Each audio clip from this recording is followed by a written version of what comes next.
Shit, no, it's fun.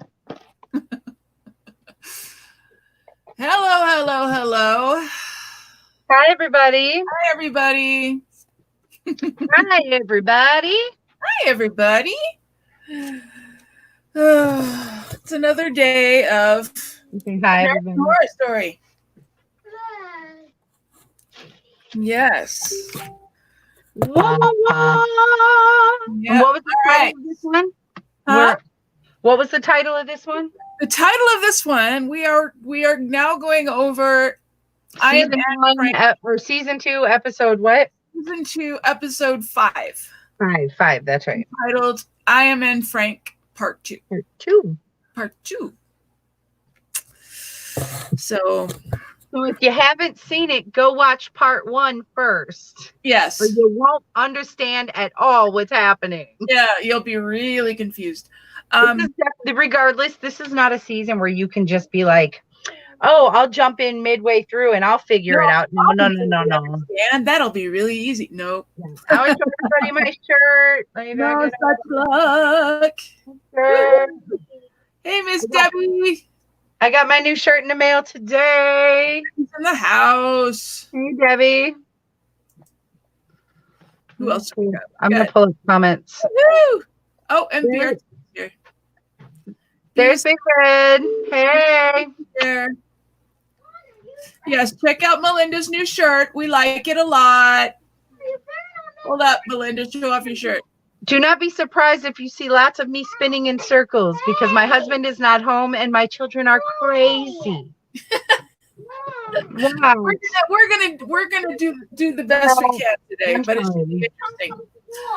Okay, I'll deal with it. Yes.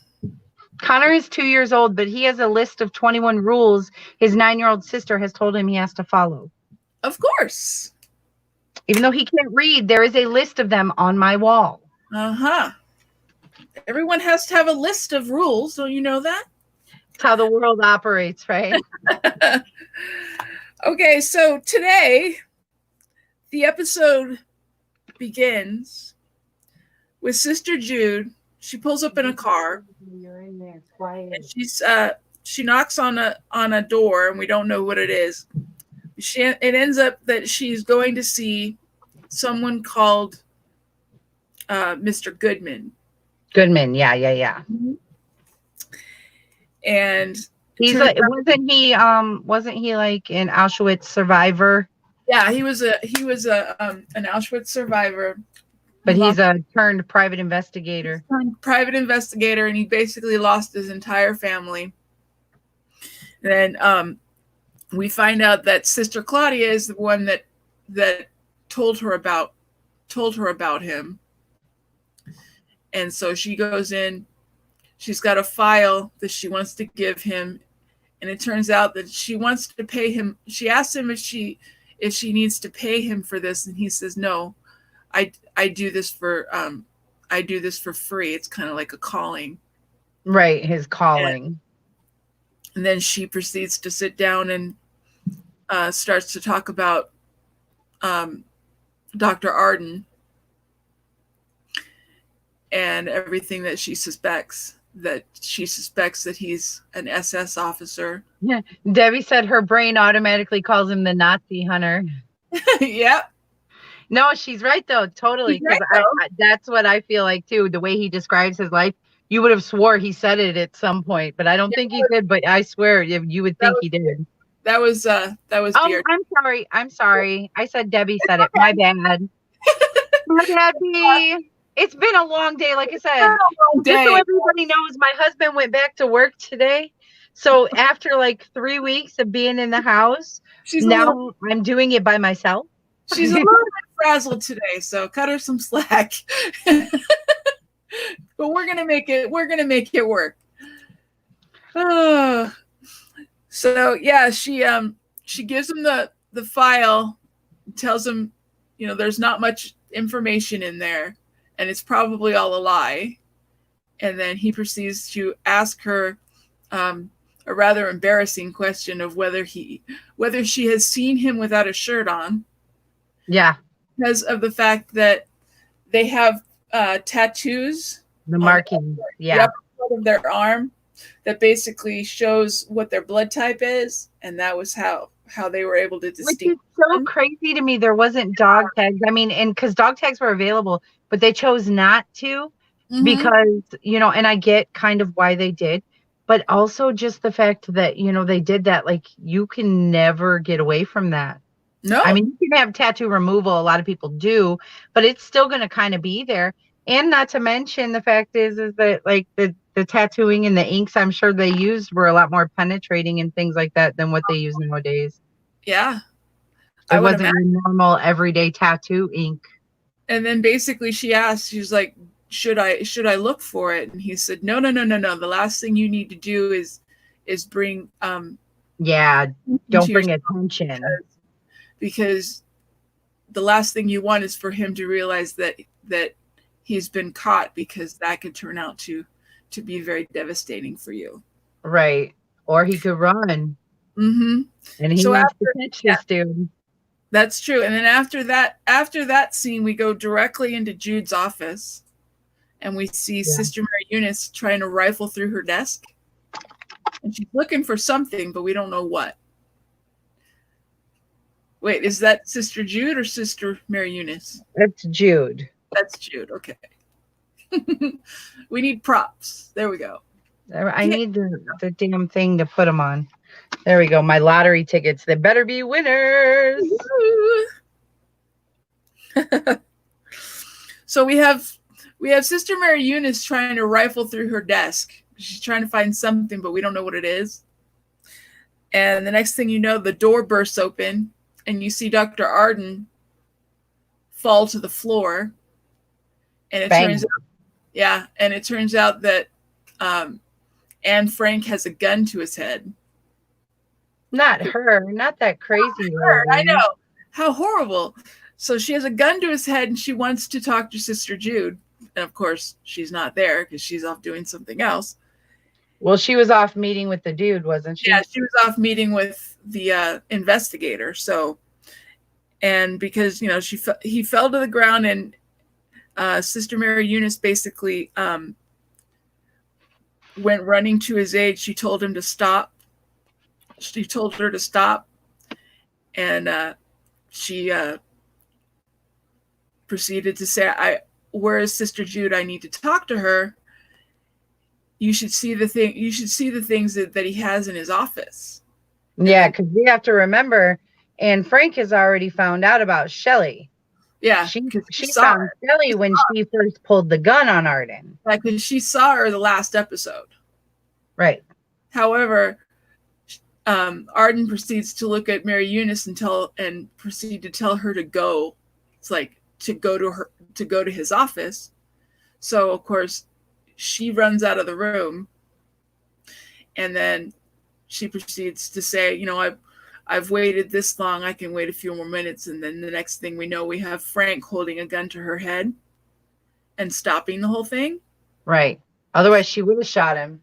Yeah. And then we get the opening credits. Bum, bum, bum, bum. The creepy opening credits. Creepy opening credits that I actually love these opening credits because they're so creepy. Totally agreed. So all of this has happened before the opening credits have even rolled. So, obviously known as buckle in, because this is going to be a wild ride. For the usual. Mm-hmm. And then after the credits, we then see Anne Frank in a room, tied down to a bed. And we have Sister Jude standing there saying, well, I heard you caused a ruckus. You have to be sedated. She's getting ready for her lobotomy. No, that doesn't happen until later. No. But wasn't it the electric shock though? No. Basically she was she was basically being tied down. That was the understanding, but then Sister Mary Eunice knocked on the door, and she turned around and basically said, can't you see I'm in the middle of something? And then she said, well, there's a man in your office. Yeah, and then that distracted her when she went. And that distracted her, and she said, well, did he say what he wanted? And she said, his wife. and that's when we see. That's right, and that's why it stopped it. Duh. And that's when we see her husband, who basically, tells the story of major twist. Can we just say, because at this point we just think she's some crazy lady off the street, or that she's really Anne Frank, because they start to make you really believe that there's a good possibility she could be Anne Frank. Like, you start to believe her story. Because before Sister Mary Eunice distracted her, she'd asked her, she said, Frank says that you said you saw a creature, and basically Dr. Arden is fine, but he will be back, and you are more than likely going to end up on his operating table, and I will end up on the street. So whatever you need to tell me, you need to tell me now. Yeah, she's like, say it, and say it quick. Say it quick. And then that's when she got distracted about the husband, and then we get the whole story with the husband. That's right, because she was strapped on the table, and she's telling her, listen, this is what they're going to do to you. You need to tell me what you need to tell me, because she's already believing her, which is why she hired the investigator. And then, she's waiting to hear back from this investigator. Yeah, because one of the last things she said to her was about Shelley and the fact that she had no legs, so there's no way that she could have gotten away on her own. Right. And they still have not found Shelley. So no, they have not found Shelley. Shelley is at this point MIA, missing in action. We don't know where she's at. Oh, we know where she's at. We know where the audience knows where she's at, but everybody else doesn't know where she's at. Okay, what does B say? Okay, something that has my attention is the only time we see Anne Frank's home life. Yes. Yeah. No, I totally agree with you. And that's why, like, I believed, like, and they still, even which we'll get to when we get to the end of Anne Frank's story, they make you think one thing, but you can still kind of see how it could possibly be another. And you're like, maybe she went crazy because of all this. Maybe she did have postpartum psychosis, from having a baby, which triggered a lot of it. Maybe she had amnesia as Anne Frank. Maybe it all came back to her after the baby. Like, you start to think, like, maybe, and they leave it open for you to decide. Because even Dr. Thredson gave the diagnosis while he was listening to his story. Right. While he was explaining it to Sister Jude. And of course, Sister Jude doesn't like Dr. Thredson because he keeps butting his head, he keeps butting in where I wish I had a little Thredson doll, but like not bloody face, but like Thredson with the glasses and stuff.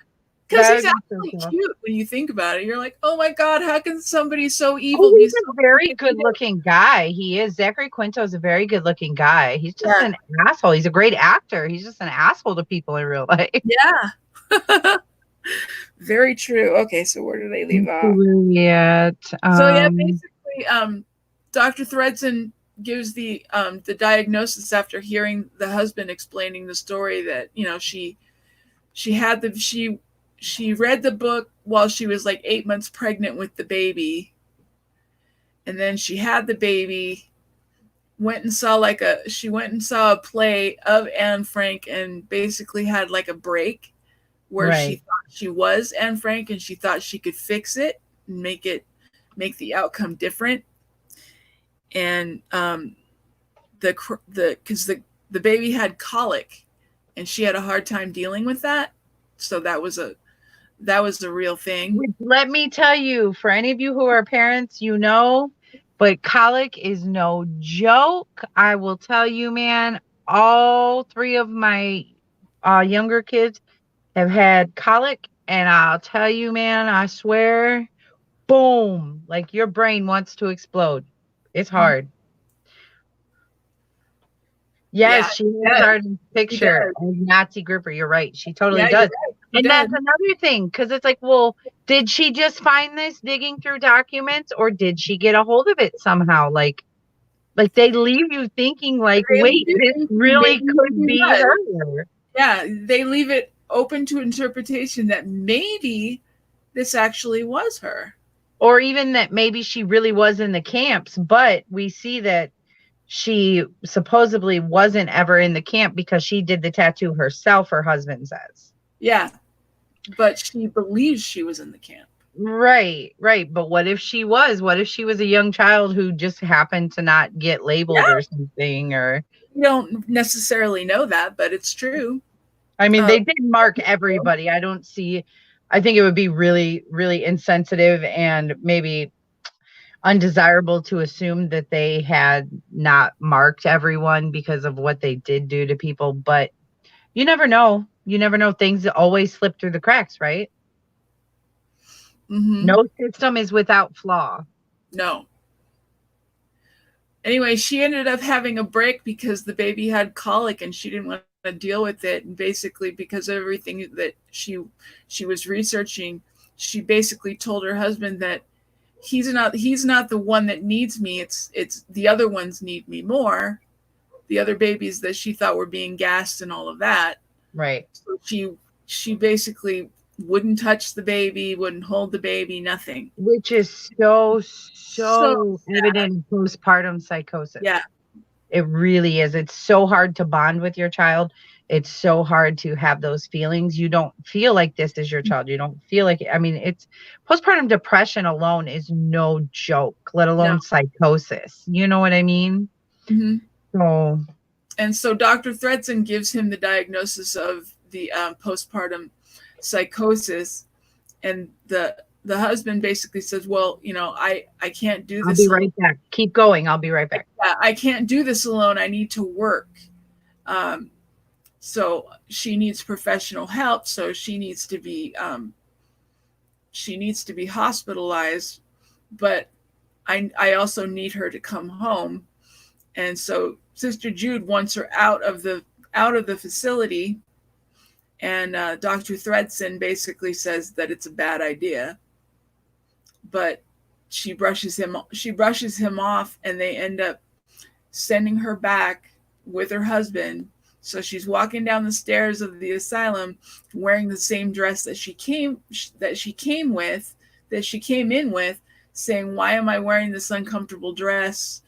I don't need it anymore. It's not, And then she proceeds to say, well, it'll make things easier for the transition. And her husband says, you need to come home. And he starts showing her pictures of both of them with the baby, and it starts to trigger some a semblance of recognition. And she kind of starts to remember, but then she pulls away, and they end up going home. And Thredson says, you made a mistake. And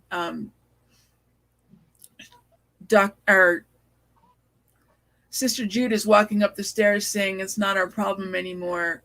And then he proceeds to say, well, what about Kit? What is this I hear about sterilization? You're not a doctor, so you have no right to even allow that to happen. So yeah, there's a lot of little tidbits that get thrown in to this whole exchange. Let's see, where did I leave off? And then the next scene we have Kit and Grace. They're talking in their cells to one another about the fact that Kit's talking to her, saying, Alma and I had discussed about possibly having children one day, maybe 2 or 3, and that obviously this is not going to happen anymore because they're about to be sterilized. And then Grace basically says, I don't regret what we did. The only one that we have to blame here is Sister Jude, because I think she's the devil.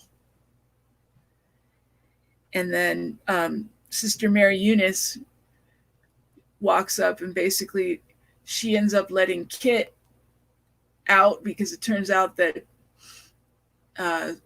Sister Jude had a change of heart, and decided not to sterilize Kit. And so they get him out, and he's walking down the hall and says, well, what about Grace? And she says, well, I haven't forgot about her. And then as he's being walked down the hall, she says, oh, well, you're still having the procedure. You don't get to eat for 12 hours before.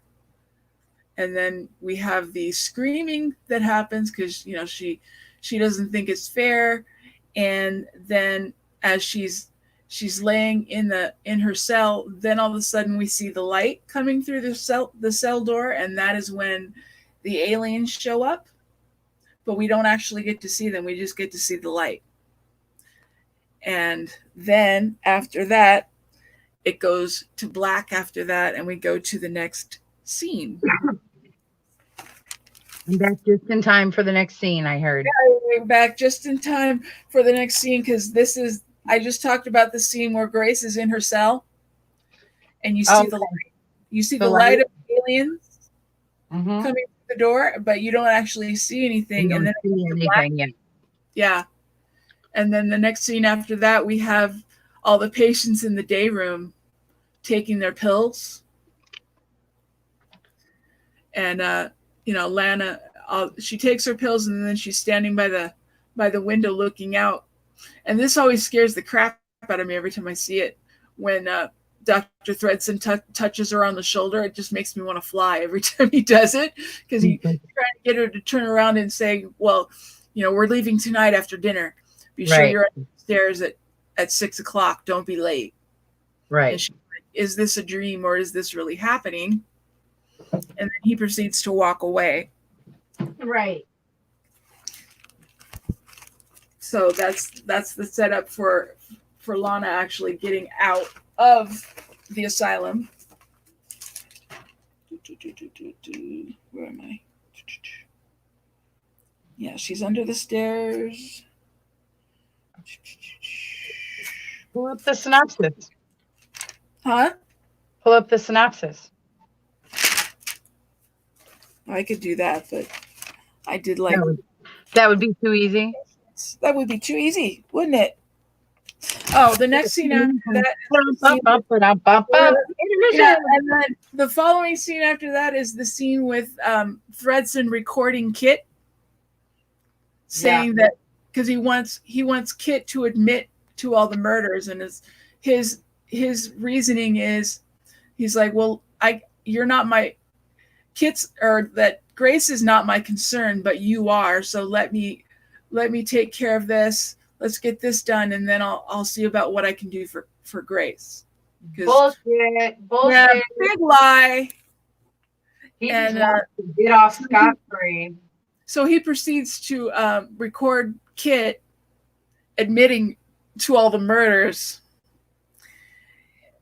After he gave him the details. After he gave him the details, which is like really sick when you think about it. It's like, it was sick the way he did it. I mean, it's sick in general, but I mean, it was very manipulative. He used his profession to his advantage in that moment. Let's see. Did Thredson convince Jude? Yeah, he kind of grilled her about it, but it was basically stated off screen that she'd made that decision because Sister Mary Eunice was the one who basically said that Sister Jude changed her mind and decided that he had shown repentance, so he wasn't going to be sterilized. I do think that that's because, you know, Sister Mary. Kit went into Jude's office and told her sister, "What do you think if I did this? And what would God think of me?" And all of that. Yeah. Basically, it sounded like he was, admitting guilt. Mm-hmm. So she believes that, he's showing remorse for what he did. So that's why she made that decision. However, I do believe that Sister Mary Eunice was just trying to be vindictive with Grace. Oh, yeah, for sure. So just to play games. Just to play games. I mean, it's the devil. It's just to play games. Yep, very true. So he records Kit, and we get to see a small scene of that. Where did I end up? He's doing this because he knows he's leaving. So this is right before he's leaving. He's trying to cover his tracks so that he can get up and leave, and he can take Lana with him. Yep. Let's see.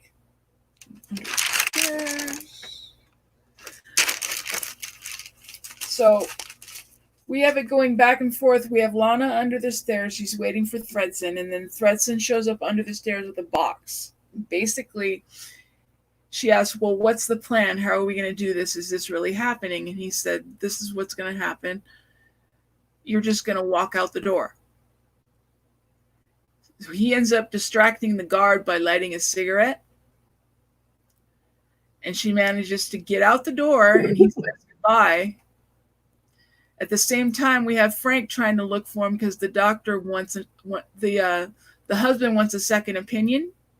He wants Thredson to treat his wife because obviously, she's dealing with postpartum psychosis. Well, yeah, this is when Thredson makes it out to the car. Mm-hmm. This is when with Lana already, and then Frank confronts him about the husband. Frank confronts him about and Thredson says, well, I don't work here anymore, Frank. And then right after that, he says, actually, I never really did. Yeah, so fucking creepy. I know, I never really did. And you can tell it makes so much sense later. Mm-hmm. But at first you're like, what? Right. You don't catch it. That's the thing. You're just like, oh, it's just another thing he said. It's just one of those things that he just like slips in and you're not really paying attention. Right. It's like you're just thinking, oh, he's just saying that because, Sister Jude and him back and forth.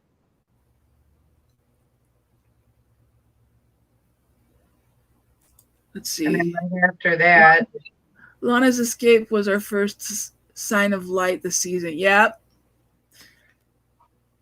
That we were all happy that she was finally getting out of the asylum, or so we thought. Well, she does. So yeah, she got out of the asylum. She just went from the asylum to somewhere else.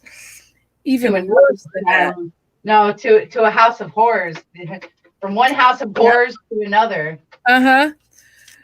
So then that's the scene with Dr. Thredson. So she's in the back of the car, and of course she didn't hear him say this.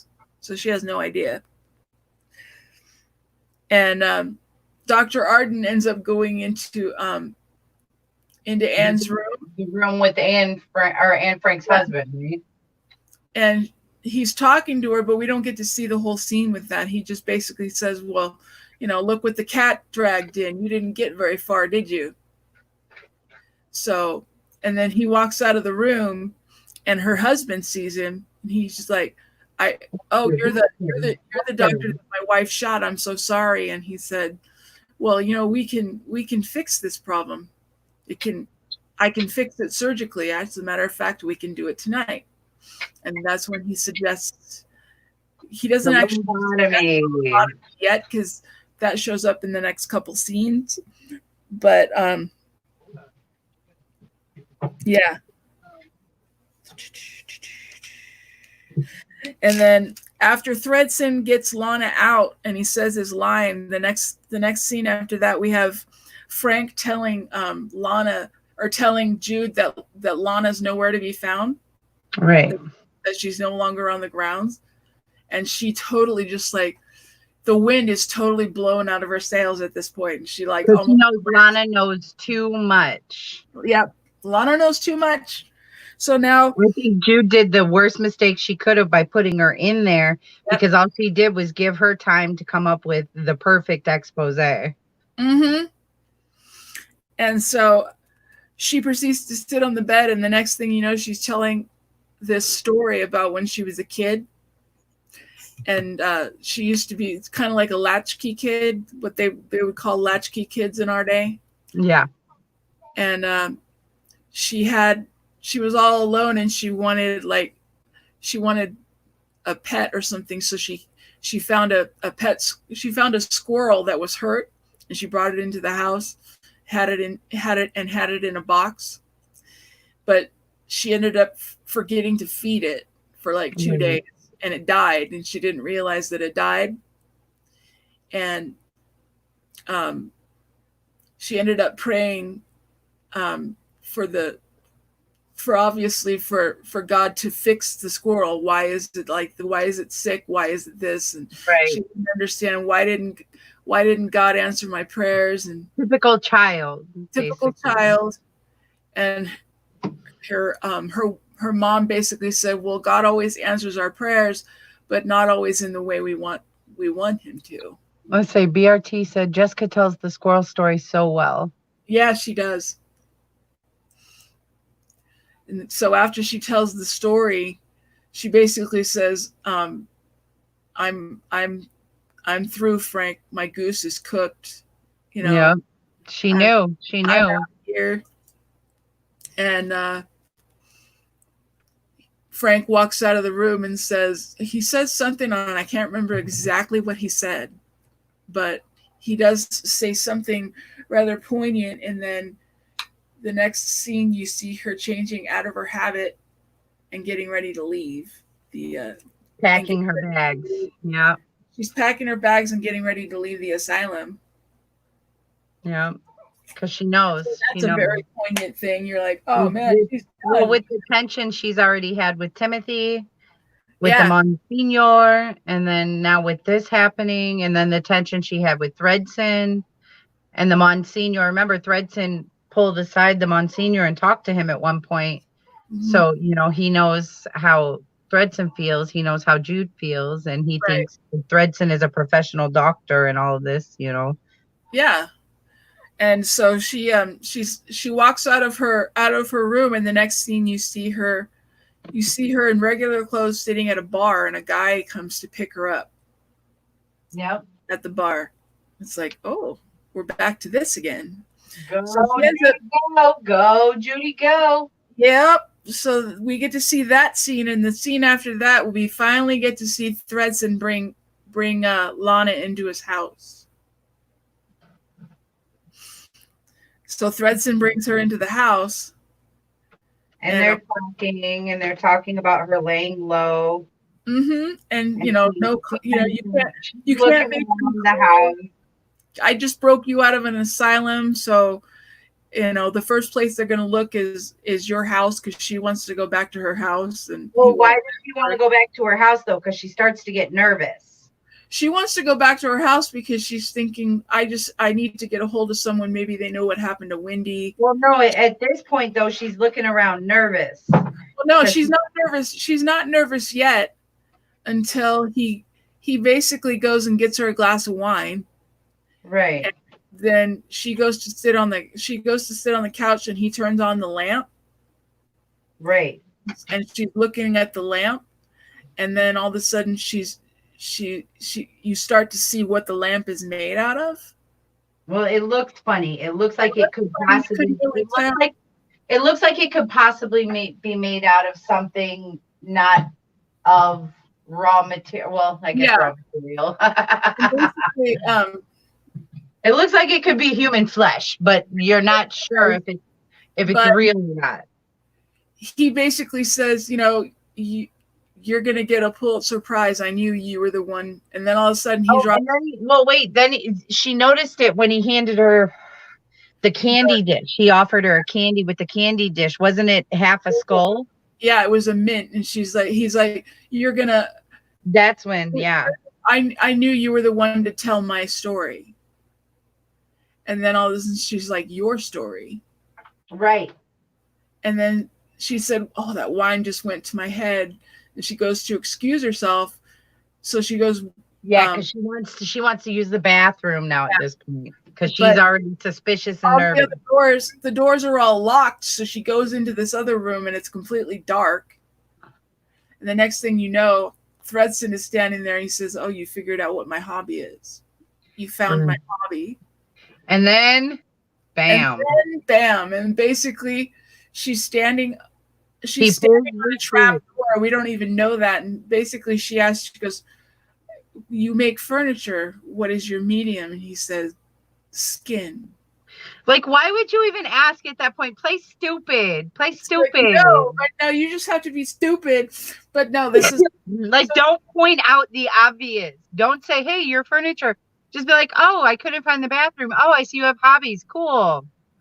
yeah. Oh, Move, so you move it along. so you make furniture, and he's like, yeah, lamps mostly. It's like, oh yeah, what is your medium? Like, Skin. right. Why engage it? Why would you even ask that question? It's like Right. I was just like, I want to run the other direction now. Oh, hello, I'm in hell.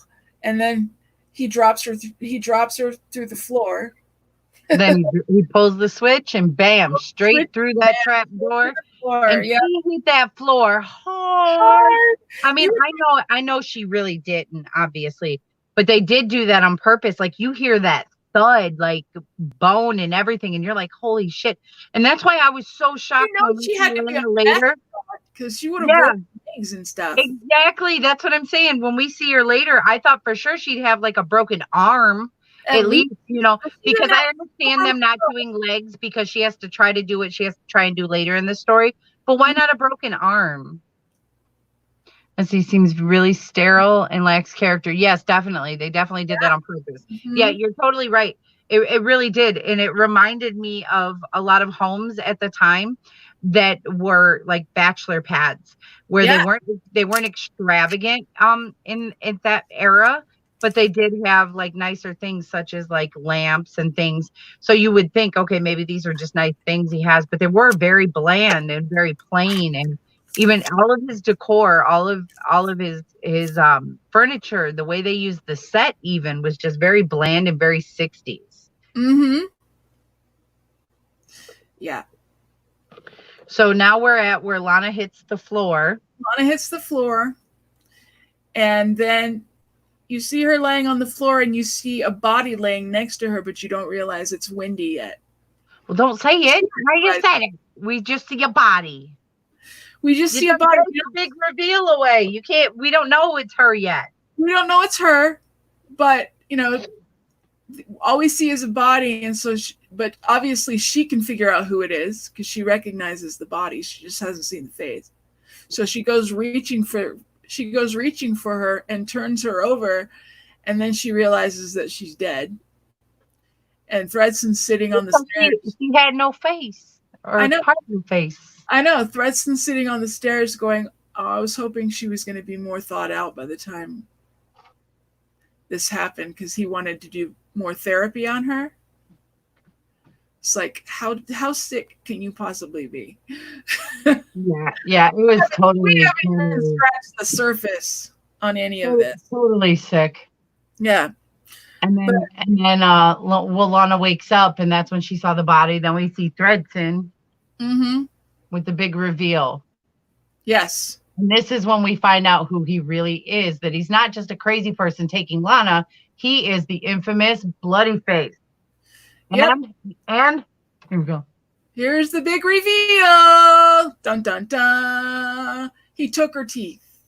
I took her teeth. God, that's big. It's a little big. It falls on my head. There we go. That thing is creepy. Don't worry. I took her teeth. I took her teeth. Because he basically wants Lana to kiss her cold mouth. Because he wants to do more therapy on her. And she's like all freaked. And then all of a sudden you hear Lana obviously screams because anybody would scream after seeing that. Talk about traumatizing. That's our screenshot for this episode. I'll stand still for a minute. There we go. Yep. That's our screenshot. I'll have to find that and make sure that it's done. So that's the big reveal. We find out that 39 at 39 minutes. Mm-hmm. You'll look for it at 39 minutes. Yep. Just so you know when to look for it. It's really me, guys. Did you forget? Oh my God, it's really me. I'm not Bloody Face. Hi. Guys. Let's see. Is that a real Bloody Face mask or just similar? What is it, a reproduction? I will tell you it is. It's imprinted. Oh no, it's official. Yeah. Sweet. It's official. It says American Horror Story Asylum, trademarked and copyrighted 2013 Fox. Yeah. Wow. I was gonna say I ordered an authentic one, but I never looked at it, and you made me think about it. So I was like, I better check that real quick because I didn't pay a whole lot for it. I always like to buy stuff really cheap. Yep. But I was like, oh, this is a steal when I saw it, and I'm There's a glad store right there. they marketed it as authentic. Can you imagine what they would charge for that now?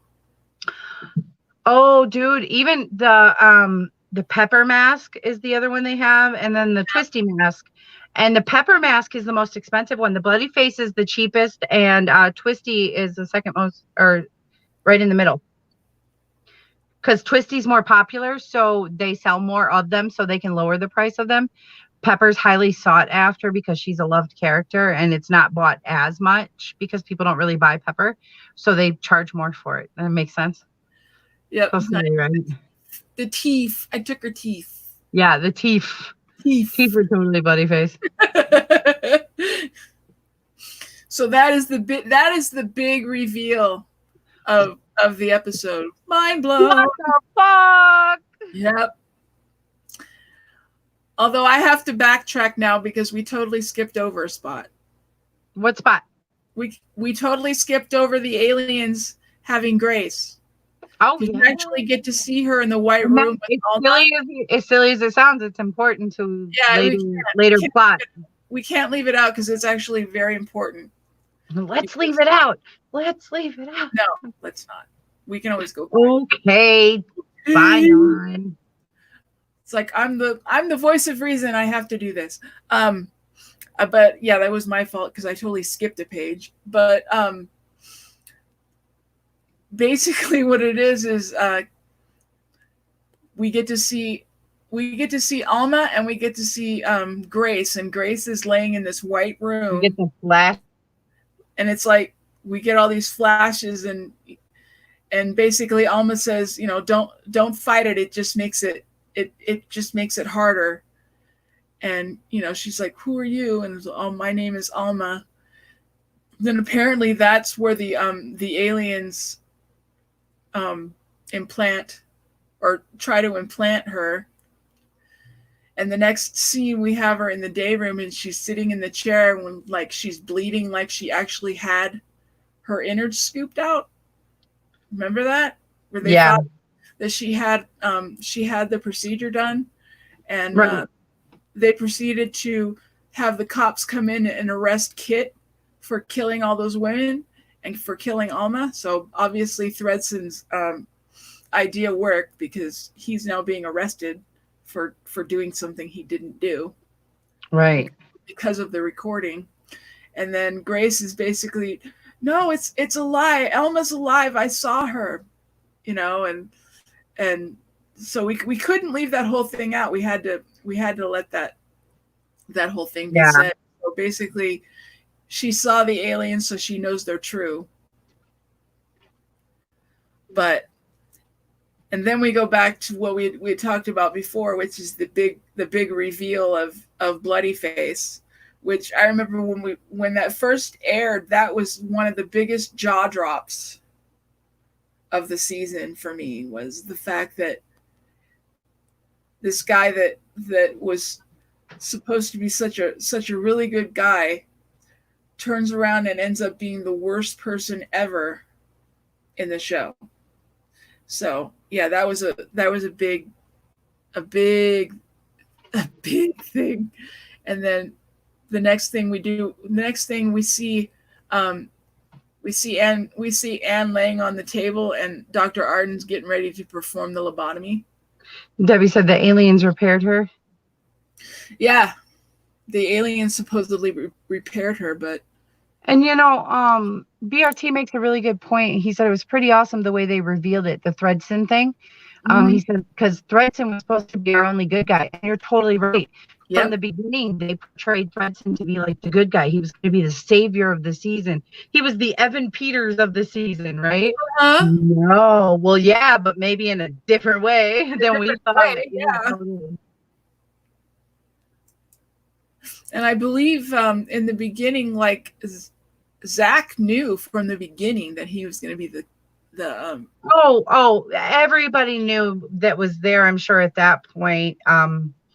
If anything, well, no, maybe not. It obviously they knew a little bit into it, but from the get-go, yeah, he totally knew. I guarantee you they told him, and to give him a time to prep his character and how to do it, because you go back and watch it now and you see how conniving and manipulative he is. So you're like, he had to know way ahead of time. Yeah. That's true. So we have Arden. He does the lobotomy on her. On Anne Frank. And during this whole time, there's a song playing. I forgot what the name of it is. I believe it's called "Wonderful World" or something.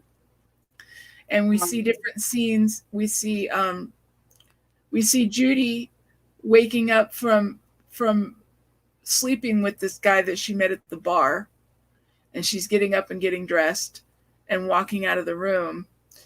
And then later on, we see Anne and her husband. We see the house, and she's in the office. She's taking everything off the wall. She's like taking it out. Wasn't this at first? She's taking it off nicely. No. She took it all off nicely because she has the lobotomy, so she's completely different. Right. So she's holding the baby. Like a Stepford wife at this point. I'm perfectly fine. Everything's great. La la la. Which I really think that was probably an homage to Stepford Wives because of her character and the character she portrayed, her life and everything, and then just the way she's like zombie, but she's the perfect wife. The hair, the makeup, everything. Yeah, like that's totally an homage to the Stepford Wives, which is also, like it's kind of dramatic and comical, but it's a horror story. It generally, really is considered that. There, she's holding the baby, and then you see her face, and she's just like, you're like, oh, there's definitely something going on. I was waiting for her to snap and something to happen to the baby. I was so happy they did not go that route, though, because I was panicking. I'm like, oh my God, she's going to hurt that baby. And then we know about the whole thing with Pepper's nephew. So I'm thinking, oh my God, like, is she going to do something like that? Where is she going to drown the baby? You know what I mean? Or is she going to snap? And, she's holding the baby. Like, is she going to snap the baby or squeeze the baby so tight it can't breathe? Like, I was freaking out. I was like, please don't do that. Luckily that didn't happen. But yeah, I'm so glad they didn't go that route. Because didn't they set that up right there, though?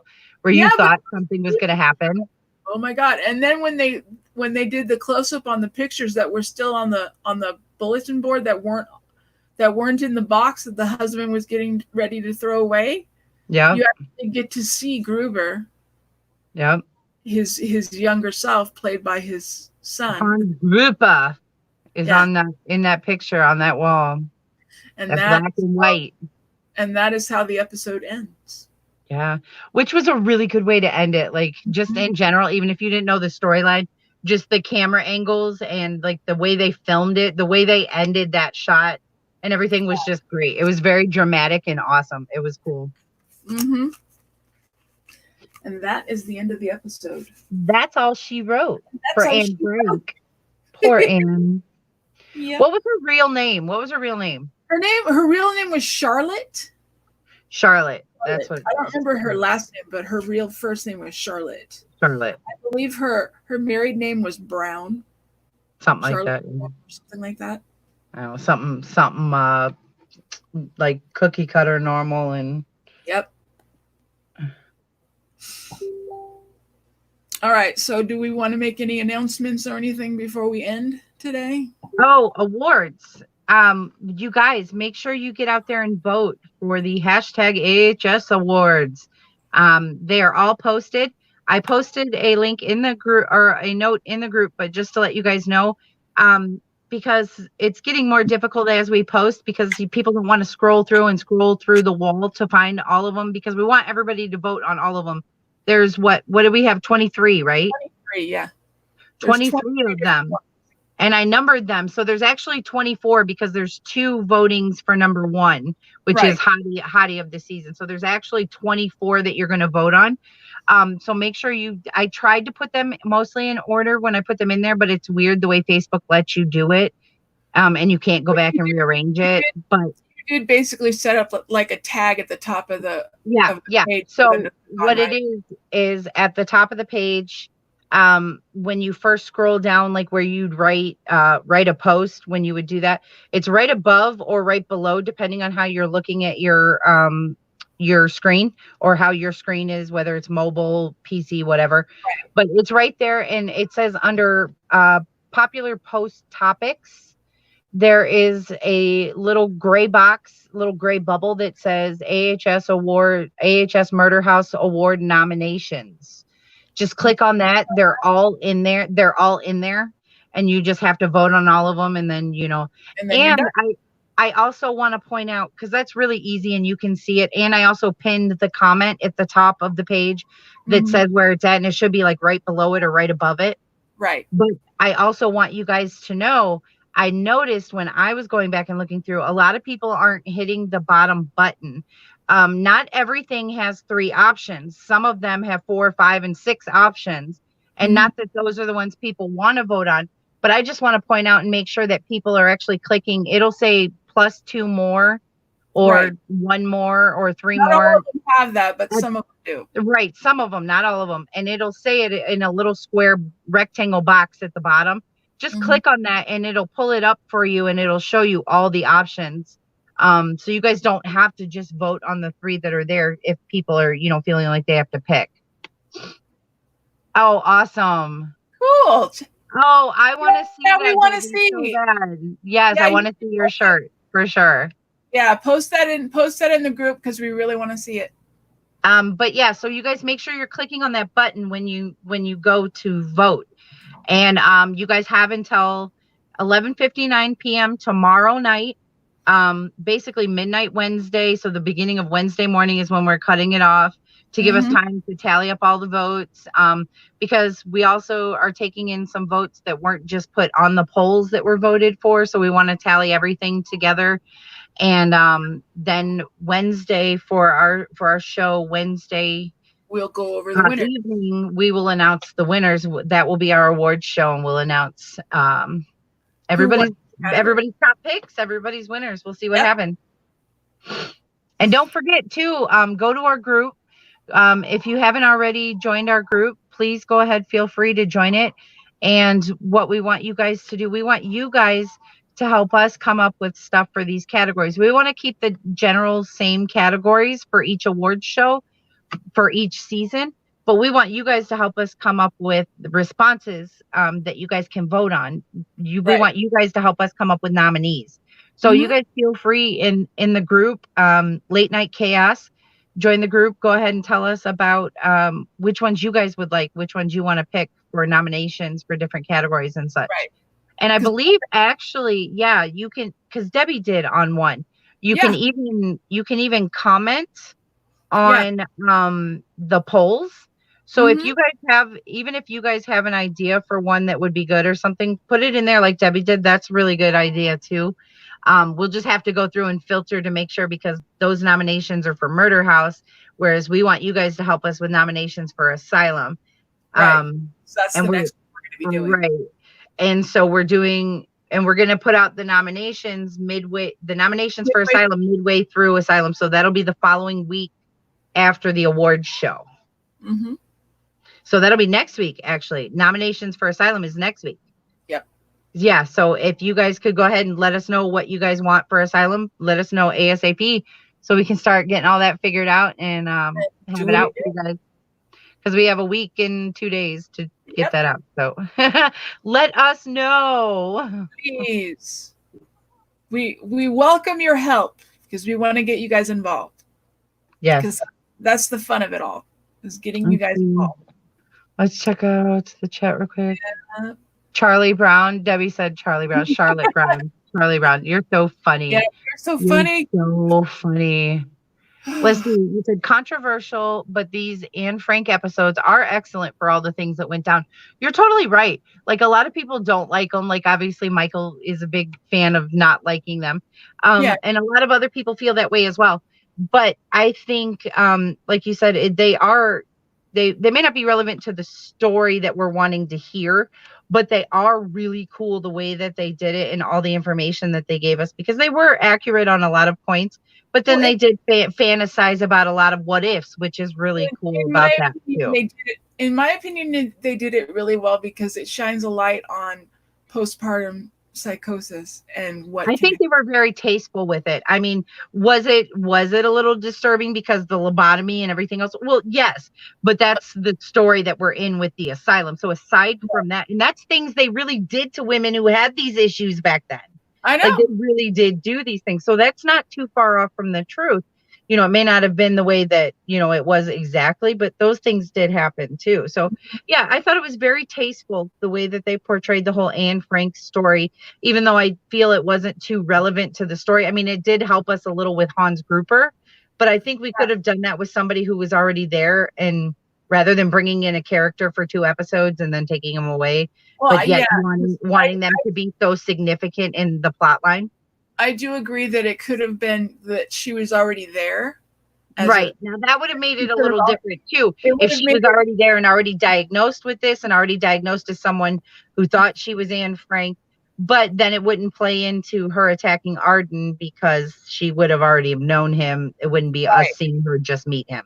So I get that, but you're right. It would have played out a lot better had it been like that.